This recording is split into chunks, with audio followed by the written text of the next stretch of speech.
Hey, this is Mark Andrews, and welcome to episode 3 of OCFOA Plays of the Week. This episode is going to cover blocks, low blocks, free blocking zone, maybe some blocks in the back, I don't know, I haven't decided yet. And we're also going to talk about hurdling and whatever else comes up during the week that I'm making this thing. So bear with me, I hope you enjoy it. So let's start off our conversation on low blocks with the exception to the low block foul, which is a block that occurs within the free blocking zone.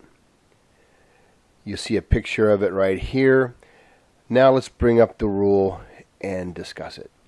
You might recall in episode 2 we discussed blocks below the waist with regard to a defender or a player whose feet were off the ground. And we determined that a block below the waist when both feet are off the ground is legal. Here's the rule again. It's Rule 2, Article 7, and it says blocking below the waist is making initial contact below the waist from the front or side against an opponent other than a runner. Contact with an opponent's hands below the waist that continues into the body below the waist is considered blocking below the waist. Blocking below the waist applies only when the opponent has one or both feet on the ground. Going further into the rule book, we'll see that blocking below the waist is also discussed in Rule 9, Section 3, Article 2. And it says, a player shall not block an opponent below the waist except in the free blocking zone when the contact meets the requirements of Rule 2-17, we'll discuss that in a minute, or when the purpose of the low block is to tackle a runner or player pretending to be a runner. Let's discuss Part B there just for a second. So basically, it's saying that, of course, a runner can be tackled below the waist with no foul, or if it's reasonable to consider that the defender thought that the player was the runner and tackles him below the waist, we are not going to call a foul on that either. So let's go back to Part A there and talk about the requirements of Rule 217. Now, 217 is one of the most interesting rules in the rule book. I mean, look at the title of this thing.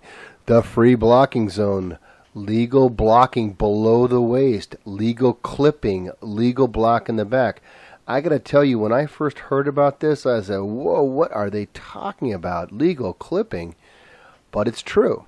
There is a zone, and we're going to talk about it, and it's right there in Article 1. The free blocking zone is a rectangular area extending laterally 4 yards either side of the spot of the snap and 3 yards behind each line of scrimmage. A player is in the free blocking zone when any part of his body is in the zone at the snap. So now we know the dimensions of the free blocking zone. Let's talk about the requirements for that block below the waist to remain legal even in the free blocking zone. This is covered in Rule 2, Section 17, Article 2. Blocking below the waist is permitted in the free blocking zone when the following conditions are met. A. All players involved in the blocking are on the line of scrimmage and in the zone at the snap. That means that everyone, the guy committing the block and the player being blocked, have to be in the zone at the snap. Part B says that contact has to also occur in the zone to be legal. There is one additional requirement, and we're going to talk about that in just a second, but I want to cover the other two types of blocks that can occur in the free blocking zone, which are clips and blocks in the back. They have an additional requirement. Clipping and blocks in the back are permitted in the free blocking zone when the following conditions are met. A. By offensive linemen who are on the line of scrimmage and in the zone at the snap. In other words, defensive linemen cannot commit these fouls legally. B. Against defensive players who are on the line of scrimmage and in the zone at the snap. Now this is a really important distinction because you could have players that are either on the line of scrimmage are in the free blocking zone that cannot commit these illegal blocks. An example would be a linebacker who is in the zone but not on the line of scrimmage. He could not be blocked below the waist, blocked in the back, or clipped legally. A wide receiver that was on the line of scrimmage but outside of the free blocking zone could not legally commit any of these blocks either. And of course we have the requirement that all these blocks have, that the contact has to occur inside the free blocking zone. So now we come to the last requirement for that otherwise illegal block to be legal. That's Article 5 in Rule 2, Section 17. The free blocking zone disintegrates, and the exception for a player to block below the waist, or the exception for an offensive lineman to clip and or block in the back, is not to continue after the ball has left the zone. Oh, brother. So, the players have to be in the zone, both the ones that are committing the block and the ones being blocked. And the ball has to be in the zone. And the contact has to be in the zone. So you can see that this exception really only applies at the snap. The exception to that would be a quarterback keeper or a real tight bunch formation where the ball stays close to the line. Other than that, as soon as that ball leaves the free blocking zone, the exception is off and those fouls can no longer be committed legally. So what happens when the quarterback is in shotgun formation or pistol? The ball leaves that blocking zone in a split second, probably less than a half a second.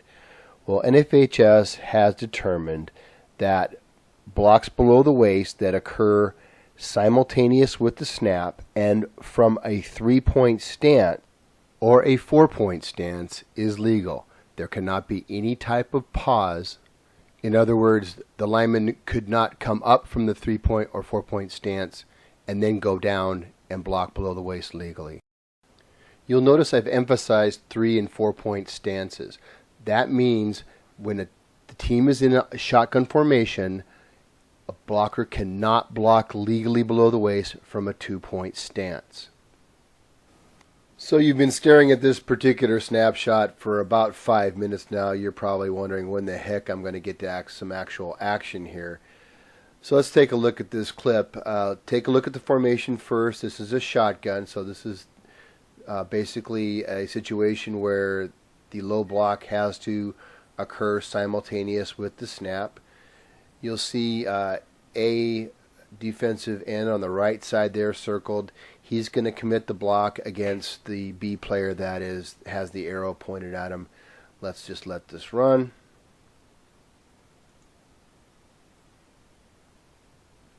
There you go.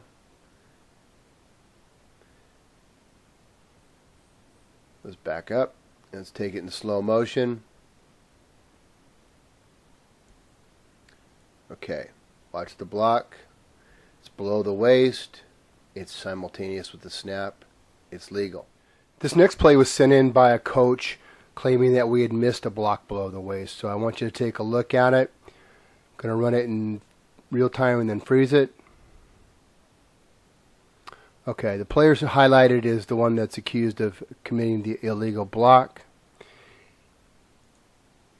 There's the initiation of the block, and you can see that it's at the waist and above. This is not illegal. This is perfectly legal, and we don't want to throw a flag on this one. Now, had the offensive player continued down below with the block, it would still be legal because we judge blocks below the waist based on where the initial contact is, not the subsequent contact. Now, the coach also wanted holding. Now you can see the defender's hand wrapped around the thigh for a very short time. This is not holding. He lets him go, pushes off. This is a legal play. So these next two plays are interesting in that they both involve the same team, it's the same game, and it's actually the same defensive play. You'll see the linebacker that's highlighted blocked both legally and illegally in the subsequent play. So let's go over why this is legal. Going to just push it up. So what's the requirement for a legal block below the waist in the free blocking zone? We've got blocking below the waist is permitted in the free blocking zone when the following conditions are met. All players involved in the blocking are on the line of scrimmage and in the zone at the snap. So while he started out as a linebacker and obviously not on the line of scrimmage, he's moved up. He's on the line of scrimmage. So he's met the first, we have the first requirement met. The second requirement is that the contact is in the zone. We'll see that in just a moment. And the third requirement is that the ball be in the zone. And as we talked about before, NFHS has given us guidelines that say a block below the waist that is simultaneous with the snap is legal. So let's take a look and see if we've got all those things.